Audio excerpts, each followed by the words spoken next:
जय श्री कृष्ण गुरुदेव। जय श्री कृष्ण। गुरुदेव, एक सवाल आ रहा था कि गुरुदेव ब्रह्मचर्य क्या होता है और उसका पालन कैसे करना चाहिए? देखो, ज़्यादातर लोगों के प्रश्न होते हैं कि ब्रह्मचर्य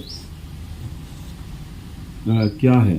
तो ब्रह्मचर्य को यदि हम समझें सरल भाषा में, तो ब्रह्म का आचरण ही ब्रह्मचर्य है। परमात्मा के प्रति समर्पण होना ही ब्रह्मचर्य है। मगर ब्रह्मचर्य को बहुत ही गलत तरीके से मानसिक रूप से लोगों ने ले रखा है। यदि हम ब्रह्मचर्य पर चर्चा करते हैं तो ब्रह्मचर्य के ऊपर लोगों को यही लगता है कि बस ये सारी चीज़ें, बस विवाह नहीं करना है ना, वैवाहिक जीवन नहीं जीना। तो ब्रह्मचर्य शब्द जो है धीरे धीरे ऐसा हो गया कि लोगों में इसके प्रति भ्रांति हो गई। आज किसी भी स्टूडेंट जो है, जो आधुनिक शिक्षा ले रहा है, यदि हम उससे बात करेंगे तो ब्रह्मचर्य शब्द को समझाने के लिए जैसे ही उसके सामने ऐसे प्रश्न तो उसके भी है दिल में, ऐसा नहीं कि प्रश्न नहीं है, वो भी जानना चाहता है। क्योंकि हर इंसान जब जीवन में अपने वीर्य का दुरुपयोग करता है तो उसको एक पल के लिए यह मन में भाव होता है कि यार ये कुछ तो गलत हो गया मेरे साथ, कुछ तो गलत हुआ है। और वो विचार तो आता है, मगर आधुनिक शिक्षा होने के कारण उसे बचपन से सिखा दिया है, एक नींबू गिलास पानी पी लो, आप ये खा लो, ये तो नेचुरल है, ये तो ऐसा है, ये नेचुरल है। ऐसी चीजें ज्यादातर आप लोगों के मुंह से सुनोगे। ज्यादातर लोग जो है ब्रह्मचर्य को इतना महत्व नहीं देते और वो सोचते हैं कि खाली सन्यासी ही को ही ब्रह्मचर्य करना चाहिए, मगर ऐसा नहीं है। ब्रह्मचर्य सबके लिए है। जब तक आप वैवाहिक जीवन में प्रवेश नहीं करते हो तो वो उम्र कम से कम 26 तक मान के चलो, है ना। पहले विवाह जल्दी कर दिए जाते थे तो उनमें कोई भी इस तरह के दोष नहीं लगते थे, दोष नहीं होते थे। और अब पढ़ाई करते करते एक बच्चे को स्टूडेंट लाइफ कम से कम 26 साल तो मानते हैं। 26 साल तक में कितना क्या क्या पढ़ पाएगा वो, मास्टर्स पढ़ लेता है, बराबर कि नहीं। तो 26 साल तक वो यदि ब्रह्मचर्य जीवन जीता है तो ब्रह्मचर्य का मतलब यहां यदि हम ऐसे समझें तो एक स्टूडेंट के लिए क्या है, एकाग्रता। आज यदि आप ब्रह्म आचरण कर रहे हो, परमात्मा के रास्ते पे चल रहे हो, किसी गुरु को, किसी संत को, किसी महात्मा को आप अपने जीवन में अपना आदर्श मानते हो, यही तो ब्रह्मचर्य है। खाली इंद्रिय को वश में करना ब्रह्मचर्य में नहीं जा सकता है, क्योंकि इंद्रिय वश में नहीं होगी ऐसे। उसकी जो की है, वो जो एनर्जी है, उसे तभी वश में किया जा सकता है। इंद्री तो क्या कर रही, इंद्री तो मात्र शारीरिक रूप से है ना ऊपर, उसको तो ऐसा तो है नहीं कि आप बंद कर दोगे तो ब्रह्मचारी हो जाओगे। ये तो मानसिक है। और मानसिक स्थिति में हम जब अपने जीवन में किसी को, गुरु को या महात्मा को जगह देंगे तब वास्तविक ब्रह्मचर्य घटेगा। अब हम जो है ना शरीर के साथ साथ मानसिक ब्रह्मचर्य में भी हैं, क्योंकि मन से हम समझ रहे हैं कि यार ये दुर्लभ चीज है जो 30-40 दिन में बनता है। शरीर में रक्त का शोधन होता है, रक्त के 100 रक्त से 1 बूंद वीर्य का निर्माण होता है। मतलब आज यदि कितना दूध होता है, उस दूध में से कितना घी निकलता है। ऐसे ही मनुष्य और सभी प्राणियों में संतान के जन्म देने के लिए जो है वीर्य का उपयोग होता है ना। तभी ये तो घटना सभी पढ़ रहे हैं ना। विज्ञान आज आपको बताता है कि भाई इस तरीके से जीवन चक्र चल रहा है, एक मनुष्य से कैसे दूसरा मनुष्य पैदा हो रहा है। मगर बिफोर मैरिज आज जो है ये ब्रह्मचर्य की शिक्षा विद्यार्थी के जीवन से हट गई। और उम्र से पहले वो अपने इतना मतलब कीमती चीज को अपने जीवन में महत्व ही नहीं देते हैं और ब्रह्मचर्य शब्द से तो बहुत दूर हैं। बस उन्होंने ये समझ लिया कि जो सन्यासी बनना है भैया उसी को ब्रह्मचर्य रहना है। ऐसा नहीं है। जो व्यक्ति ब्रह्मचर्य का पालन करेगा उसमें जो ताकत है वो एक आम इंसान से ज्यादा होगी, क्योंकि आप एकाग्र हो और एकाग्रता आपके मानसिक स्तर को और शारीरिक स्तर को दोनों को अच्छा करता है। इसलिए भोजन में ऐसा भोजन ज्यादा चुनना चाहिए जो भोजन हमारे शरीर के 7 धातु को बढ़ाता है। तो विद्यार्थी काल में जब हम ऋषि मुनियों को पढ़ते हैं, संत महात्माओं के पास में रहकर बैठकर सुनते हैं, तो सबसे पहले एक विद्यार्थी को ब्रह्मचर्य की शिक्षा दी जाती थी कि भाई अब आप ब्रह्म आचरण पर चलने वाले हो, अब आप परमात्मा के लिए चलने वाले हो, तो हमें सबसे पहले अपना इंद्रिय संयम करना है। तो इंद्रिय संयम करने के लिए हमें अच्छी चीज़ों को जोड़ना है। जैसे गीता को जोड़ लिया अपने जीवन में, भगवत गीता आप पढ़ रहे हो, आप रामायण पढ़ रहे हो, आप हनुमान चालीसा पढ़ रहे हो, तो ऐसा करने से आपका चिंतन तामसिक नहीं रहा, अब सात्विक हो गया। अब विद्यार्थी जीवन में सात्विक होना जरूरी, मानते हो कि नहीं मानते? अभी देखो सबसे ज्यादा आप अपने दोस्तों में सब में देखोगे कि वो मानसिक रूप से स्थिर नहीं है। ऐसा नहीं कि पढ़ने में तेज नहीं है, पढ़ने में तेज है, मगर कहीं ना कहीं शारीरिक रूप से कमजोर है। तो आप बोलोगे कि भाई उनको खाना सही नहीं खा रहे, क्यों? सब दूध पी रहे हैं, सब बादाम खा रहे हैं, सब कुछ हो रहा है, मगर कहीं ना कहीं मानसिक वो स्थिर नहीं होने के कारण उनके शरीर में वो लग नहीं रहा है। और खाने में ज्यादातर कैसा भोजन है? जंक फूड ज्यादा है, फास्ट फूड ज्यादा है, ऐसा फूड जो हमारे शरीर में तामस ऊर्जा को बढ़ा रहे हैं।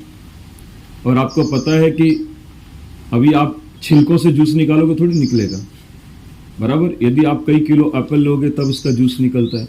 ऐसे ही हमारे शरीर में इतना रस आप लोगे, सही चीजें लोगे, रस, रक्त, मांस, मज्जा, ये सब 7 धातु बढ़ाने वाली जो चीजें लोगे, दूध है, दही है, घी है ना, अच्छा अन्न है, मेवे हैं, जड़ी बूटियां हैं अच्छी, आप जब उनका प्रयोग करोगे तो आपके शरीर में शुद्ध रक्त बनेगा और शुद्ध रक्त से वीर्य का निर्माण होगा।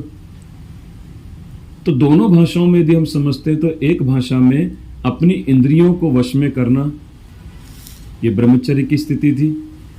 अपने वीर्य की रक्षा करना जिससे कि हम शारीरिक रूप से मजबूत रहें। अब 26 साल आपने यदि ब्रह्मचर्य का पालन किया तो आप कितनी बीमारियों से बच गए?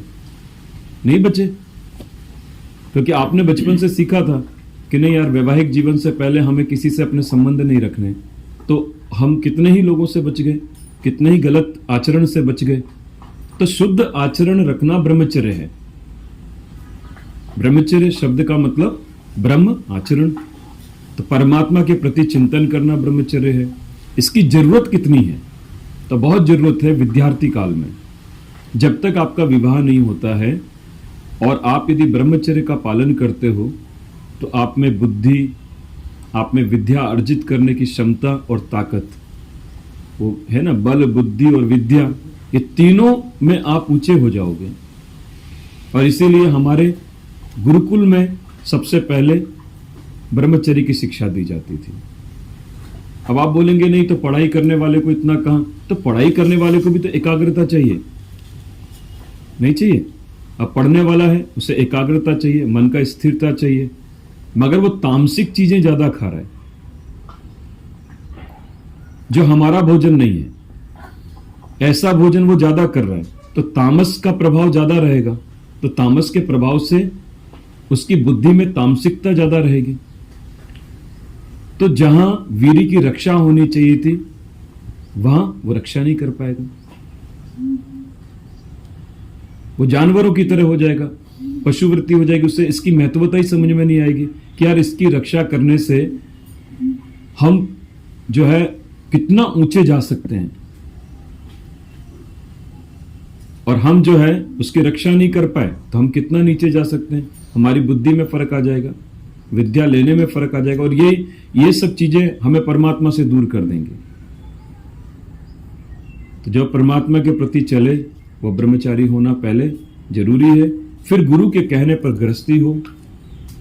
गृहस्थी ये तो है ना, ब्रह्मचर्य, फिर उसके बाद गृहस्थ, उसके बाद वानप्रस्थ और फिर सन्यास।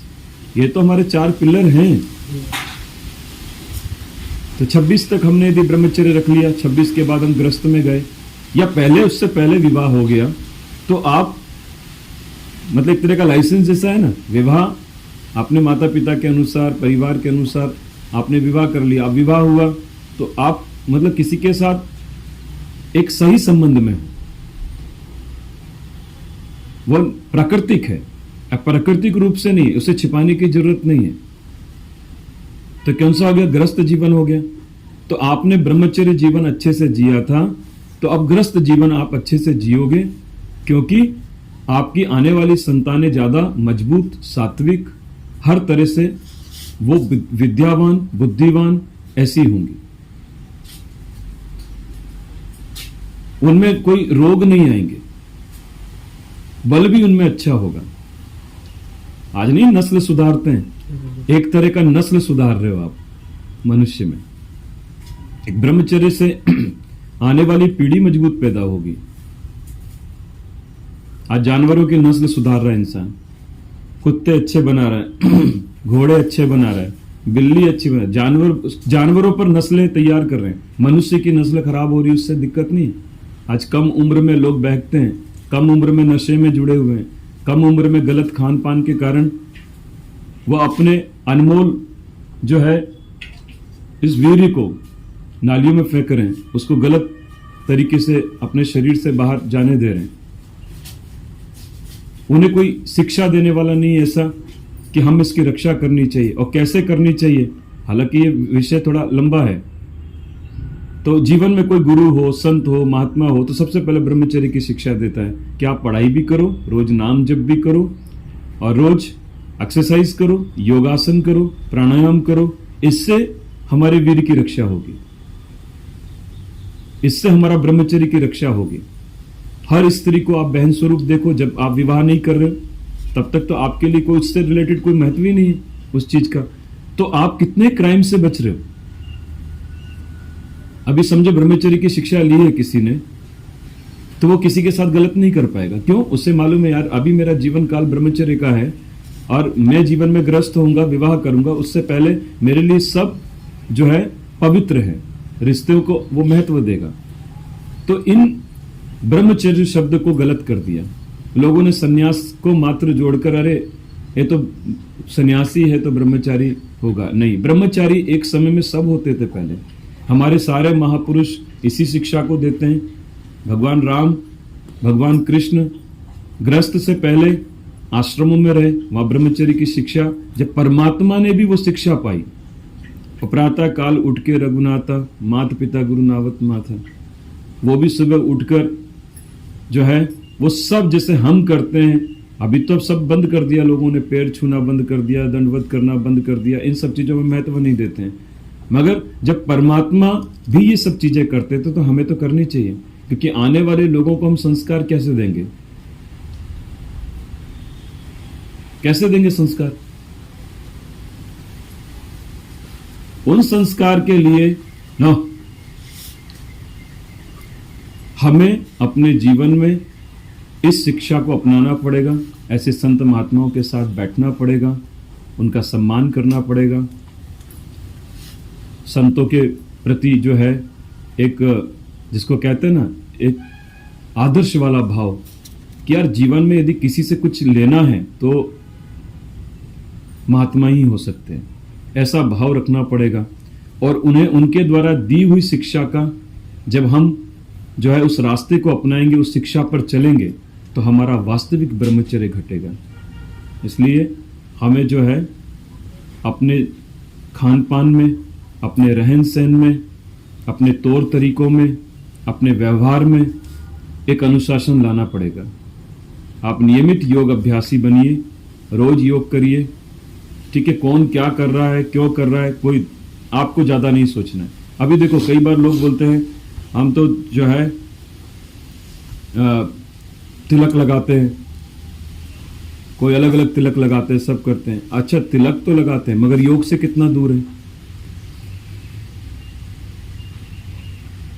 मॉडर्न एक्सरसाइज कर रहे हैं, दूसरी एक्सरसाइजों को पकड़ पकड़ के कर रहे हैं, मगर रोज उठकर सूर्य नमस्कार नहीं कर रहे हैं, जबकि तिलक लगाते हैं।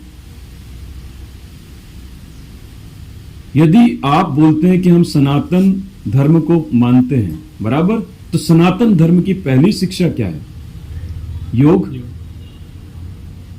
बराबर। सबसे पहले आप विद्यार्थी काल में योग ही तो सीखते हो, नहीं सीखते हो? यदि आज हम गुरुकुल में होते तो क्या करते? हम योग ही सीखते, नहीं सीखते। सबसे पहले हमें योग की शिक्षा दी जाती, जिसमें सूर्य नमस्कार, मंत्रोच्चारण, है कि नहीं? और वहां पर भी आपको सब चीजें सीखने को मिलती थी। आज सोनक ऋषि जो आश्रम थे, जब उस समय ऋषियों के एक एक आश्रम में 88,000 स्टूडेंट स्टडी करते थे, तो क्या उस समय पढ़ाई नहीं थी? और हर कला में माहिर थे। आज तुम पढ़ाई कर रहे हो, तुम्हें धनुष चलाना आता है, तलवार चलानी आती है, तुम्हें कोई फॉर्मूले आते हैं? उस समय जितने भी लोग डिग्री लेते थे पुराने समय में, वो कितनी विद्याओं में माहिर होते थे। आज एक इंसान एक विद्या में माहिर हो पाता है। उन्हें युद्ध कला भी आती थी, उन्हें कई चीजों की खोज करके जड़ी बूटियों का भी ज्ञान था, आयुर्वेद का भी ज्ञान था, है ना? हर चीज का उन्हें ज्ञान था, कितनी कलाओं में वो माहिर थे। आज हम देखते हैं ना, कई बार किसी में पढ़ते भी हैं, और इसके अलावा जो है मूवी बनती है, उनमें भी देखते हैं ना कई बार कि देखो कितनी सारी कलाओं में माहिर हैं, जो आध्यात्मिक मूवी है। और आज हम एक कला में भी माहिर नहीं हो पाते, तो कहीं ना कहीं हमने कुछ छोड़ा। हम बोलते तो हैं कि हम सनातन धर्म को फॉलो कर रहे हैं, मगर सनातन धर्म सत्य धर्म है, एक ऐसा धर्म जो कभी भी उसका अंत नहीं होगा, ठीक है? कोई कर भी नहीं सकता। मगर क्या तिलक लगाने से मात्र काम चल जाएगा? जब तक हम अपने जीवन में किसी संत को, किसी महात्मा को, किसी गुरु को स्थान नहीं देंगे, तब तक ये सत्य धर्म हमें समझ में भी नहीं आएगा। ये सनातन जो चला आ रहा है, जब तक हम परमात्मा के रास्ते पर नहीं चलेंगे, तब तक तिलक का क्या महत्व रहेगा? जीवन में हम तिलक लगा रहे हैं, हम भगवे को महत्व दे रहे हैं, मगर योग नहीं कर रहे। जो योग हमें संपूर्ण ताकत दे सकता था, हमें मजबूत बना सकता था मन से, शरीर से, उसे तो हम छोड़कर चल रहे हैं। और कौन सी एक्सरसाइज कर रहे हैं? जो एक्सरसाइज हमारे शरीर को और मन को बैलेंस नहीं कर रही है।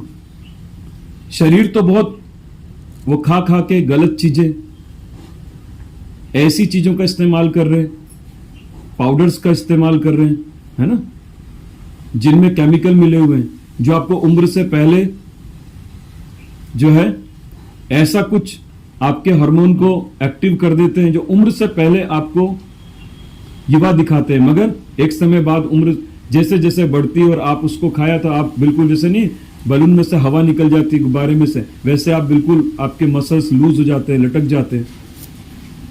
कभी स्नायुबद्ध शरीर की महत्वता थी। कैसा भोजन करते थे लोग? बादाम खाते थे, दूध पीते थे, बादाम सुबह सुबह घूटकर जो है जो पहलवानी करते थे, वो कितना अच्छा भोजन करते थे।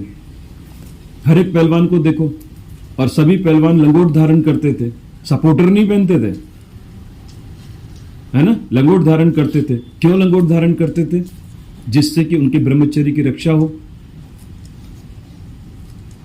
हर अखाड़े में हनुमान जी की मूर्ति लगी होती थी। हनुमान जी सबके आदर्श थे। गुरु संत महात्मा वहां के लोग उनको मानकर वो उस नियम का पालन करते थे और अपने शरीर को पुष्ट करते थे। यौगिक व्यायाम करते थे, यौगिक कर्म करते थे। पहले सूर्य नमस्कार कर रहे हैं, दंड लगा रहे हैं, ऐसे ही होता था कि नहीं होता? तो हमें सनातनी यदि बनना है तो तिलक के साथ साथ योग को अपनाना पड़ेगा। क्योंकि योग परमात्मा की सबसे पहली वाणी है, जिस सूर्य को उन्होंने कही। इसी विद्या से परमात्मा को जाना जा सकता है। तो ब्रह्मचर्य का जो वास्तविक अर्थ है वो है परमात्मा की तरफ चलना, परमात्मा को अपना आदर्श मानना, गुरुओं को आदर्श मानना, यही ब्रह्मचर्य है। तो ब्रह्मचर्य पहली सीढ़ी है। यदि आपने ये अच्छी कर ली तो सारी सीढ़ियां अच्छी हो जाएंगी आपकी, वानप्रस्थ, आपका गृहस्थ और आपका सन्यास। आपका शरीर हमेशा मजबूत, युवा, मन से और तन से दोनों से आपकी पुष्टि होगी। इसलिए विद्यार्थी जीवन में ब्रह्मचर्य का पालन करना चाहिए, गृहस्थ जीवन में गृहस्थ का पालन करना चाहिए, वानप्रस्थ जीवन में वानप्रस्थ का पालन करना चाहिए, और संन्यास जीवन में संन्यास का पालन करते हुए हमें जीवन जीना चाहिए, जिससे कि हम स्वस्थ और निरोग रहें। ठीक है। जय श्री कृष्ण। जय श्री कृष्ण।